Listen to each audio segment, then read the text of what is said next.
wonder what happens when you mix hot lava and chicken? I did, and you're about to find out. La la la lava, chicken. Steve's lava chicken, yeah, it's tasty as hell. Ooh, mama, see now you're ringing the bell. Crispy and juicy, now you're having a snack. Ooh, la lava chicken, tasty as hell. Ooh, mama, see now you're ringing the bell. Crispy and juicy, now you're having a snack. Ooh, super spicy and so I'm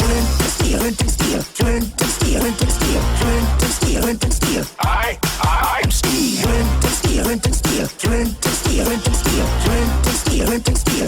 I'm Steve. Bonjour à tous et à toutes, j'espère que vous allez bien. Bonne et heureuse année 2026, hein, si je sors cette vidéo en 2026. Mais vu toutes les 3 vidéos que je dois faire pour la fin d'année, tout ce que je dois tourner et monter, je pense que j'ai des vidéos à faire, donc je pense que ça sortira en 2026. Mais quoi qu'il en soit, bonne année 2026, joyeux Noël et tout le tralala.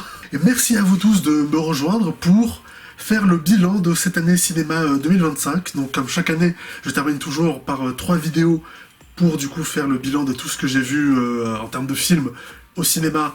Et cette année, pas que au cinéma, en 2025. Et cette fois, on va partir pour le top des pires films de l'année 2025. Donc, les films que j'ai le moins aimé cette année.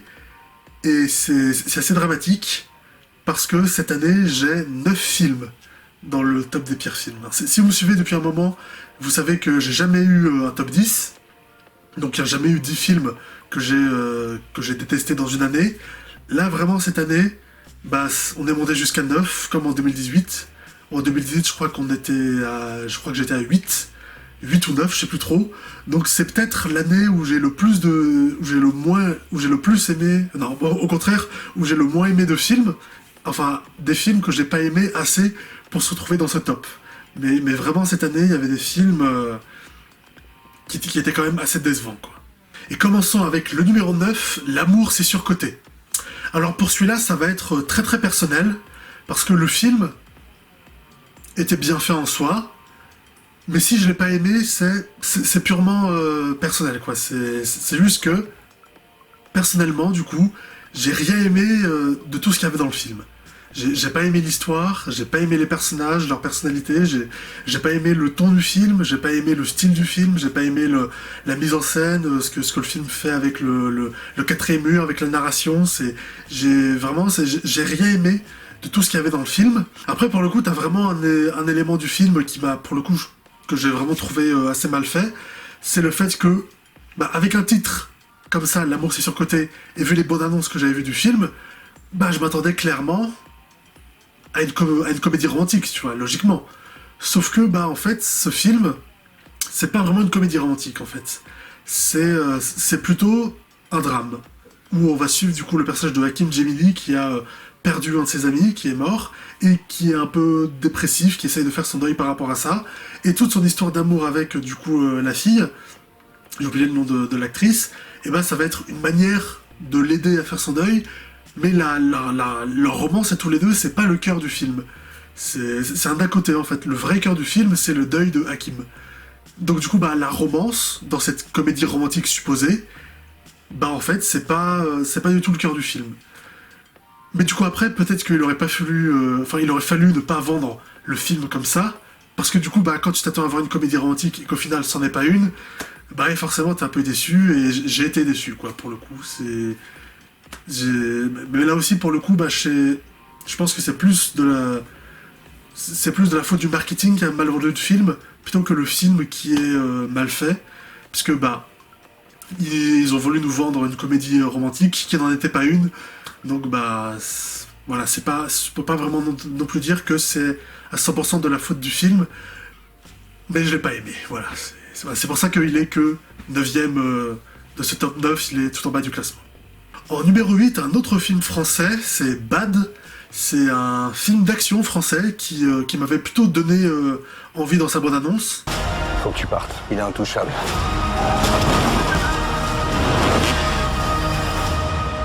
Mansour ne lâchera pas. Et moi non plus.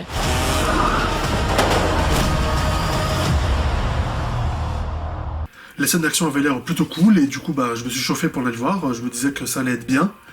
Et au final, c'était assez ennuyeux, oui.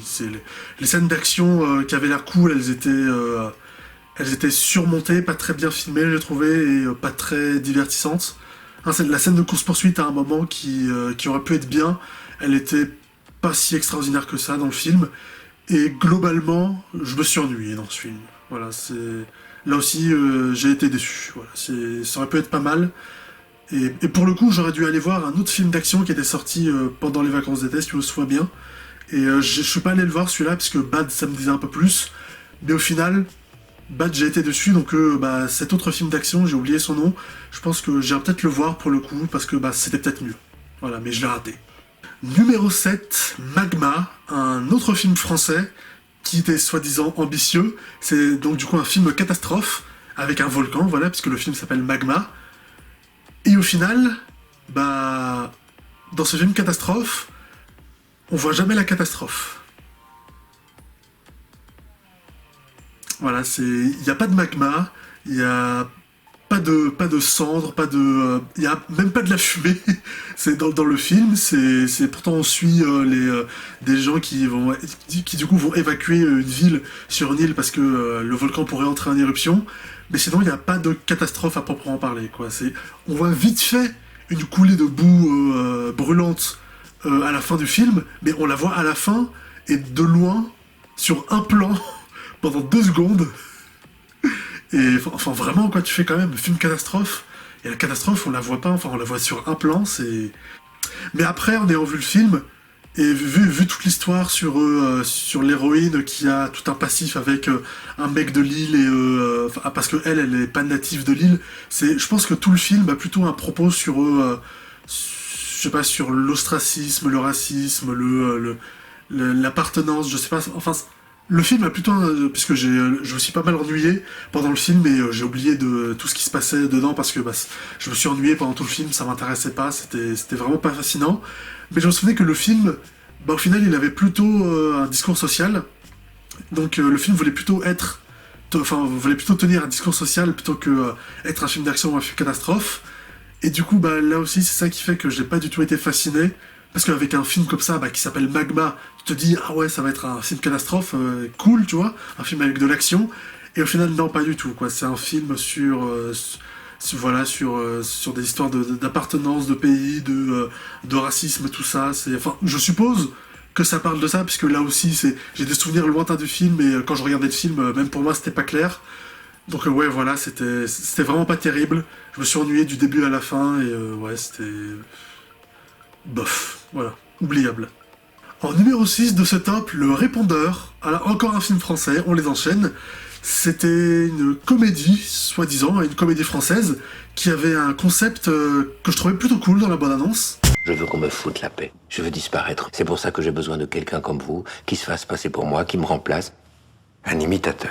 Ouais, papa. Je suis désolé de ne pas t'avoir répondu tout à l'heure, ma chérie, mais je travaillais.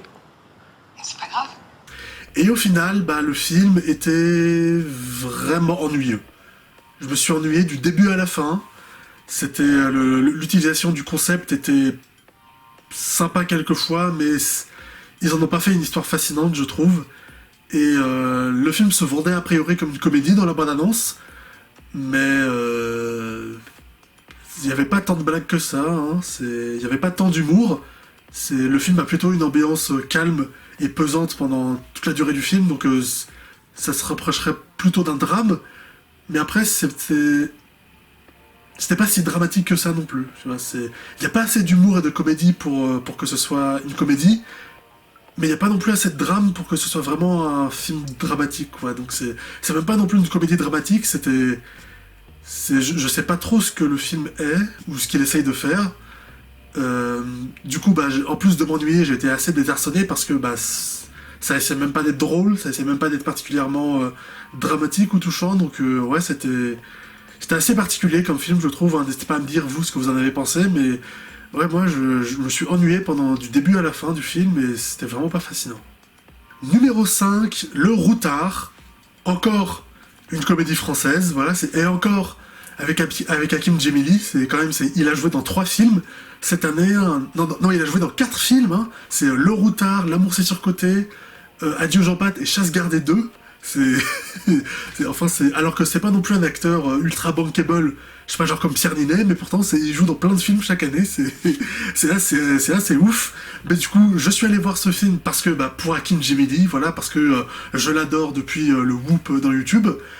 Mais au final, ce film, Le Routard, qui, pour le coup, là, c'est une comédie, et là, tu vois quand même que le film se veut être comique, puisque contrairement au Répondeur, là c'est clair, tu vois, il y a pas mal de blagues, de moments où le film essaye d'être drôle et tout, donc là au moins ça se voit que ça veut être une comédie, mais j'ai pas rigolé dans le film.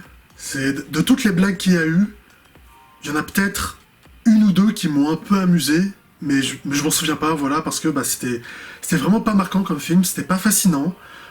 C'était ennuyeux, là aussi, hein. Le film dure que 1h20, enfin il doit faire 1h25, un peu moins d'1h30, et pourtant ça m'a paru vraiment très très long comme film. C'était vraiment long, ennuyeux, il n'y avait pas de rythme, c'était pas très drôle, et c'était vraiment pas fascinant, et surtout, au milieu du film, à peu près à 40 minutes, donc ce film sur le routard, qui du coup essaye de faire une comédie avec le concept du routard, et au bout de 40 minutes, on abandonne ce concept du routard pour à la place partir sur une Indiana Jones. Donc c'est Hakim va rencontrer une fille qui s'est fait voler un artefact ancien qu'avait trouvé son père par un méchant trafiquant et tout, et donc du coup ils vont essayer de le retrouver et tout, et toute la suite du film c'est ça. Mais c'est vrai, hein, c'est pas une blague. Et toute cette partie Indiana Jones, elle est pas plus drôle et pas plus intéressante. C'est aussi lent, long et pas drôle que le reste du film.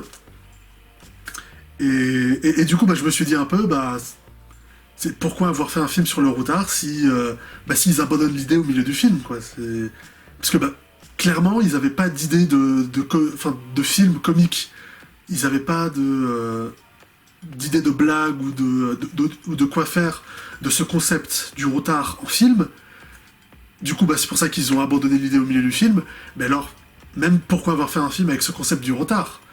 Il aurait juste fallu faire un film à la Indiana Jones, directement, plutôt que de partir sur un truc et l'oublier au milieu de cours de route, tu vois, Ou alors ils ont vraiment fait comme aux États-Unis, quoi. C'est-à-dire qu'aux États-Unis, ils font des films sur n'importe quel truc qui est connu pour espérer ramener plein de gens en salle, et là du coup ils se sont dit, le routard, c'est ultra connu en France, tout le monde connaît, donc du coup on va faire une comédie française sur ça, et comme c'est connu, les gens vont venir en masse dans les salles et ça va marcher, ça va faire des millions d'entrées.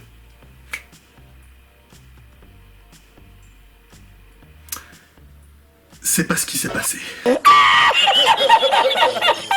Voilà donc Le Routard, qui est aussi j'ai oublié de le dire, mais c'est un des derniers rôles au cinéma de Michel Blanc, qui est décédé du coup cette année. Voilà, c'est dommage de finir dans un film comme ça, mais ouais, j'ai vraiment pas du tout aimé, c'était très mauvais. On quitte rapidement les films français avec cette 4ème place, qui sera pour Tron Ares. Voilà donc le 3e film Tron, qui sort 15 ans après... attendez, il est juste là. Après Tron l'héritage, voilà, un film magnifique, que j'adore, qui est génial, que j'ai revu là il y a quelques mois, et qui est toujours aussi bien. Voilà, tous les effets spéciaux c'est génial, la musique, bon je pense que c'est même pas besoin d'en parler tellement elle est extraordinaire. Et du coup quand j'étais petit, quand j'avais vu le film à 10-11 ans, j'avais adoré, et j'attendais avec impatience la suite. Mais sauf qu'au final, avec le temps, au bout de 15 ans, j'ai arrêté de l'attendre cette suite, parce que je me suis dit, au bout de 15 ans, voilà, c'est fini, il n'y en aura pas. Donc quand ils ont annoncé du coup au final Tron Ares, d'un côté je me disais, ça fait 15 ans, donc le 3e film je l'attends plus. Mais d'un autre côté je me disais aussi, quand même, quand j'étais petit je rêvais, j'avais hâte de voir la suite, donc quand même, j'ai un petit peu envie de voir le film, quoi, parce que quand j'avais 10 ans, j'attendais avec impatience la suite. Et du coup, je suis allé voir ce 3e film, Tron, qui ne prend pas du tout la suite de Tron l'héritage. C'est... voilà, génial. J'ai attendu 15 ans pour ça. Flynn et Cora sont vite fait évoqués, et on les montre sur une page de journal à un moment, à la fin, et puis c'est tout. Mais sinon, eux, ils sont totalement oubliés. Et du coup, à la place, le film part sur toute autre chose. Et après, pourquoi pas, hein, ils font ce qu'ils veulent. Hein. On a déjà beaucoup de chance d'avoir eu un troisième film Tron, parce que le premier film Tron, il était en 1982, si je me souviens bien.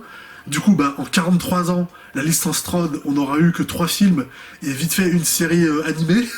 Donc c'est pas la licence la plus utilisée, donc on devrait quand même déjà s'estimer heureux que Disney ait voulu en faire un autre. Mais au final, ce troisième film, ce qu'il est en soi, je l'ai pas trouvé si bon que ça, quoi. C'était toute l'histoire du coup de Ares, joué par Jared Leto, qui du coup est un programme, une IA qui devient sentiente et qui découvre les émotions et tout. Bon, toute cette histoire-là était pas terrible. C'était pas ultra fascinant, mais c'était pas non plus ultra mauvais. Hein. J'en parlerai juste après. Mais ouais, non, le film était sans être nul, sans être ennuyeux pour le coup, contrairement à tout le reste de mon top. C'était pas ennuyeux, hein, c'était plutôt divertissant, mais c'était pas fascinant du tout, surtout comparé au deuxième, quoi. Je trouve que ça manque pas mal de scènes d'action et d'idées de mise en scène vraiment ambitieuses. Tous les passages qui vendaient dans la bande-annonce où on allait avoir des interactions entre des programmes et des véhicules de la grille et le vrai monde, au final, justement, quand t'as une course-poursuite en moto dans la vraie ville, il n'y a pas d'interaction, justement. Voilà, il n'y a pas d'interaction entre les traînées lumineuses des motos et des voitures ou des bâtiments, tu vois. Du coup, c'est juste une course-poursuite normale, sans cascade, sans explosion. C'est pas très divertissant, c'est pas terrible. Et t'as même un truc bizarre, c'est à un moment où il déclenche sa traînée lumineuse Ares et ça découpe une voiture de police en deux. Et à un autre moment, t'as une voiture qui va arriver sur une traînée lumineuse, mais là du coup il va rebondir sur la traînée lumineuse comme si elle était solide. Là c'est un peu bizarre, tu vois, genre un coup ça découpe et un coup juste on glisse dessus, mais... Enfin bref, j'ai trouvé qu'ils n'ont pas assez utilisé tout ce truc-là, alors que pourtant le film a coûté cher, mais ils sont pas allés assez loin, je trouve. Et c'est assez décevant sur ce côté-là, de ce côté-là. Et la musique, la musique de Daft Punk du deuxième film, elle est intemporelle, magnifique, géniale. Et là, pour ce nouveau film, ils ont décidé de reprendre la même formule, donc faire composer la musique par un autre groupe de musique électro, un groupe de musique que je connais pas du tout. Voilà, qui s'appelle Nine Inch Nails. Donc ça veut dire, je crois, les ongles de 9 mètres, je crois. Enfin, 9 inch, donc 9 pouces. Donc je sais pas, c'est ongles de 3 mètres, je crois que c'est ça le nom de leur groupe. C'est bizarre. C'est un groupe, je les connaissais pas du tout. Mais bon, le film m'a permis de les découvrir. Mais la musique qu'ils ont fait pour ce film, elle est pas nulle en soi. Il y a même des morceaux qui sont plutôt bons. Mais elle est pas bonne non plus comme musique, tu vois. C'est juste de la musique électro en bar.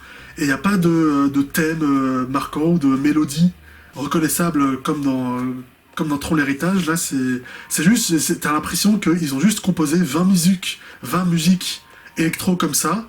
Et je trouve que les musiques, elles accompagnent pas du tout bien le film. Ça raconte pas bien les scènes d'action, de découverte ou d'émotion, je sais pas, mais... Je sais pas, j'ai juste l'impression qu'ils ont composé 20 musiques électro comme ça au hasard, et après juste ils ont posé les 20 musiques à la suite comme ça dans la timeline, et hop, t'as la musique du film, mais les musiques et les scènes du film semblent pas du tout raccordées, j'ai vraiment trouvé ça pas très bien fait. Et les effets spéciaux sont très bien pour le coup, mais c'était pas marquant, c'était oubliable. Numéro 3... Et on revient dans les films français, et là aussi c'est un des films que j'ai vraiment trouvé parmi les plus décevants de cette année, c'est Chien 51. C'est donc par le réalisateur de Bac Nord et Novembre, qui sont des films que j'avais bien aimés pour le coup. Et Chien 51, c'est son film que j'aime le moins de ce réalisateur pour l'instant, parce que c'est un film de science-fiction qui se déroule dans un Paris futuriste, mais qui est pas très développé pour le coup. Le Paris et tout l'aspect science-fiction, parce qu'on voit juste vite fait 2-3 checkpoints dans la ville, et les policiers qui utilisent des drones, et vite fait ils ont des écrans virtuels un peu science-fiction, mais pour le coup l'aspect science-fiction est pas très développé, j'ai trouvé, hein. Le film aurait même pu se passer à notre époque, ou je sais pas, genre juste en 2030, ça aurait pas été choquant, mais le film est censé se dérouler genre longtemps dans le futur, donc sur ce côté-là, de ce côté-là, c'était pas très fascinant, c'était pas visuellement, en termes de mise en scène, en termes d'univers, c'était pas très stimulant du tout. Mais malgré tout, bah tu te dis, il reste quand même l'enquête policière qui pourrait être cool. Et au final, bah là aussi, l'enquête policière, je l'ai pas trouvée très fascinante, quoi. C'était pas très palpitant. C'était pas chiant non plus, mais c'était juste pas très palpitant, quoi. C'était vraiment pas très intéressant, très fascinant, quoi. Tu suis l'enquête, les personnages qui enquêtent, qui suivent les preuves et tout. C'était pas très fou, c'était pas très intéressant. C'est pour le coup l'enquête dans Zootopie 2 qui est sorti cette année. L'enquête dans Zootopie 2 était 1000 fois mieux faite et 1000 fois plus intéressante que celle-là dans le film, quoi. Vraiment, tout le côté enquête, c'était vraiment pas très intéressant. Et en termes de scènes d'action aussi, il y en a pas beaucoup. Je crois même qu'il y en a pas. Il y a il y a une course-poursuite vite fait au début et il y a une scène de fusillade un peu au milieu du film. Et comme j'ai dit, c'est vite fait, c'est assez rapide et c'était pas très marquant. Et du coup, globalement, le film était vraiment pas marquant, pas très fascinant. Et oui, j'étais quand même assez déçu parce que j'aimais bien les précédents films du réalisateur et oui, j'avais quand même quelques attentes pour ce film de science-fiction quand même en France, hein, on n'en a pas tous les ans, mais celui-là était vraiment pas marquant. En numéro 2, Black Phone 2. J'avais fait une critique du premier Black Phone il y a 3 ans, en 2022, qui était un film d'horreur que j'avais beaucoup aimé, qui était vraiment très cool, et j'attendais pas mal cette suite.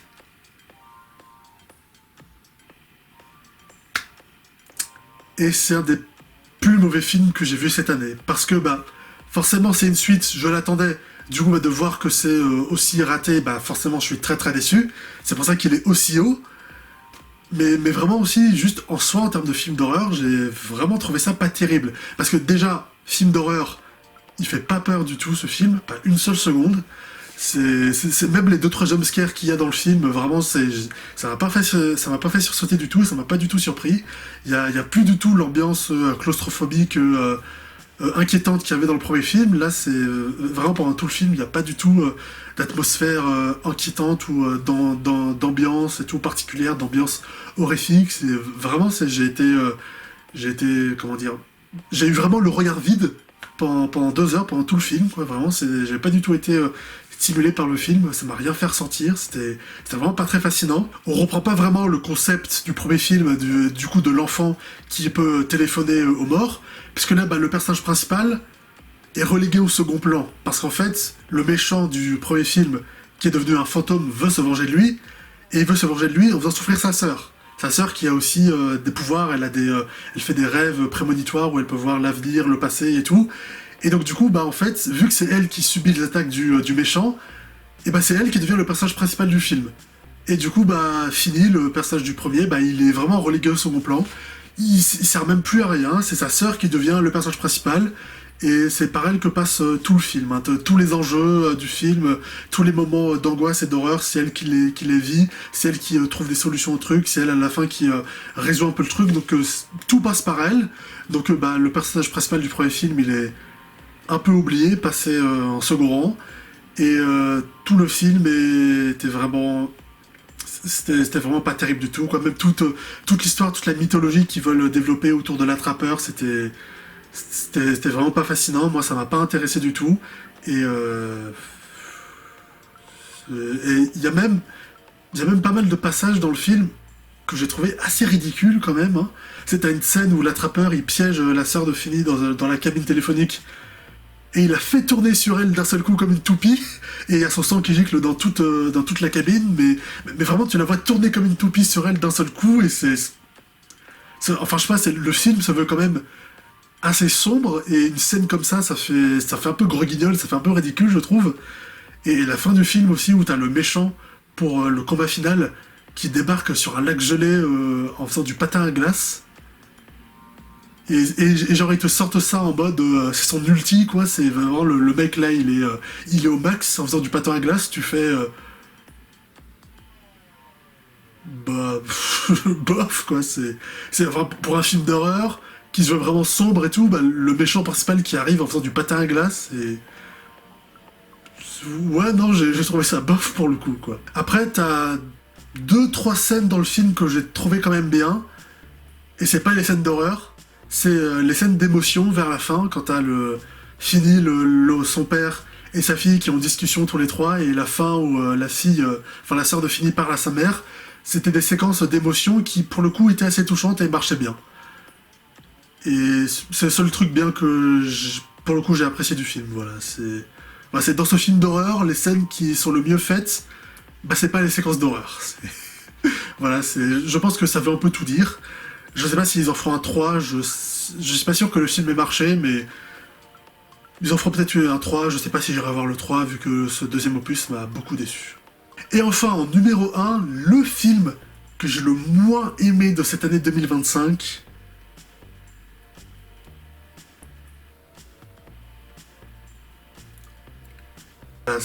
le nouveau film de Paul W. Sanderson, qui est un réalisateur que j'aime bien, hein, j'aime bien toute sa saga Resident Evil. Il y a aussi Les Trois Mousquetaires là-bas, qu'il a fait, qui est vraiment cool et fun. Hein. Moi j'aime bien ces films, hein, c'est fun, c'est divertissant, voilà, c'est simple, tranquille. Hein. Et du coup, bah, quand il a annoncé ce nouveau film post-apo et tout, un peu délirant, puisque c'est un univers post-apo, mais où il y a des sorcières et des loups-garous et des zombies et des trucs, et même des démons, tu vois, moi je me suis dit, bah ça peut être cool, tu vois, ça peut être un film d'action sans prise de tête, qui va être bien fun, avec des scènes d'action dans tous les sens, et des trucs assez délirants. Et au final, quand j'ai vu le film, dès le début, j'ai déchanté. Voilà, parce que déjà cet univers post-apo un peu délirant fantaisiste, bah, au final ils en font pas grand chose, c'est pas très développé, visuellement aussi tout est fait en effets spéciaux et c'est pas des beaux effets spéciaux, c'est pas très bien fait. Enfin après, je trouve l'univers a des bons designs, les personnages aussi ils ont des costumes intéressants, il y a des décors intéressants, en termes de design, de concept art, il y a des bonnes idées, il y a des trucs que j'ai appréciés. Genre, il y a aussi les méchants qui ont un train en mode Mad Max. Un train Mad Max, voilà, qui est plutôt super cool. Mais visuellement, rendu par les effets spéciaux, j'ai trouvé ça pas beau, c'était pas très bien fait. Il n'y a pas énormément non plus de scènes d'action et de délire, contrairement à ce qu'on nous promettait dans la bande-annonce. Parce qu'il y a aussi une grande partie du film qui est centré sur des intrigues politiques de l'église ou de l'État en place, et ça se prend vachement au sérieux dans ces séquences-là, et c'était pas fascinant du tout, et je comprends pas trop pourquoi on s'attarde sur ça, surtout dans ce genre d'univers, quoi. Enfin, pour moi, entre guillemets, enfin de ce que j'ai vu des films de Paul W. Sanderson, c'est un film comme ça, avec un univers comme ça aurait dû être juste un gros délire pour faire fun, pour faire plein d'actions délirantes dans tous les sens, mais il y a quand même pas mal, une grosse partie du film avec des intrigues politiques assez sérieuses, et ces passages-là sont pas fascinants, et ça me paraît pas être le genre d'univers propice à faire ce genre de choses. Du coup, tous ces passages-là m'ont pas du tout intéressé, et les scènes d'action, quand il y en a, elles sont pas si cool que ça, c'est pas si bien fait, c'est pas si... vu que les effets spéciaux sont pas terribles, du coup ça rend pas très bien visuellement, c'est pas très divertissant, c'est pas très cool, et globalement je me suis là aussi énormément ennuyé. C'est pour un film comme ça quand même, un univers post-apo délirant comme ça, avec de l'action dans tous les sens, des délires, du fun. Et au final, c'était ennuyeux. Je me suis beaucoup fait chier. Désolé, mais j'ai été assez consterné quand même quand j'ai vu le film, et c'est parce que vraiment, c'est tout ça, tout ce qu'ils ont créé, tous les délires qu'ils ont créés pour ce film. Et au final, ça fait un film ennuyeux, pas très intéressant. Tu fais... Oh, quand même, quoi, c'est vraiment décevant. Et pour tout vous dire, c'est le film que j'ai le moins aimé cette année, mais je l'ai même pas vu en entier. Je sais pas comment ça finit, parce que le film dure 1h40, 1h50, et pour le coup, je suis sorti de la salle une demi-heure avant la fin. C'est vraiment, quoi, dès les 10 premières minutes du film, vraiment, j'aimais pas du tout ce qui se passait, c'était ennuyeux, c'était pas fascinant, c'était pas beau, c'est quand le film a commencé comme ça, je me suis dit ok, ça va vraiment être pourri, Mais je me suis dit quand même, je suis venu au cinéma, j'ai fait le déplacement, quoi, autant tout voir. Mais au bout de 1h15, 1h20 de film, franchement, je me disais que j'étais en train de perdre mon temps. Et parce que le film était pas mieux, ça rangeait pas avec le temps. Du coup, au final, je me suis dit, Osef, le film sera pas mieux avec la fin. Et j'avais pas envie, j'avais pas envie de continuer à perdre mon temps avec ce film. Et je suis sorti. Voilà, c'est au bout d'1h20, j'ai pas vu les 30 dernières minutes, et franchement, je m'en fiche. Ça m'intéresse pas de savoir comment ça finit, parce que franchement, c'était vraiment pas terrible, et j'avais pas envie de perdre 30 minutes de plus dans ce film, donc je suis sorti, je suis rentré chez moi faire autre chose. Voilà. Donc voilà, on termine sur une pas très bonne note, avec ce In the Lost Lands, mais voilà, c'était mon top des films que j'ai vraiment le moins aimé cette année, et... dommage. Alors en espérant que l'année prochaine, il n'y en ait que 2. Voilà, ça serait cool. Et voilà, c'est la fin de cette vidéo. Je vous remercie chaleureusement de l'avoir suivi jusqu'au bout. N'hésitez pas à la liker si vous a plu. Et n'hésitez pas à mettre des commentaires pour me dire ce que vous avez pensé de ces films-là dans mon top. Et vous, quels sont les films que vous avez le moins aimé cette année. N'hésitez pas non plus à partager ma vidéo sur les réseaux sociaux et à vous abonner pour ne pas manquer toutes mes prochaines vidéos. Salut!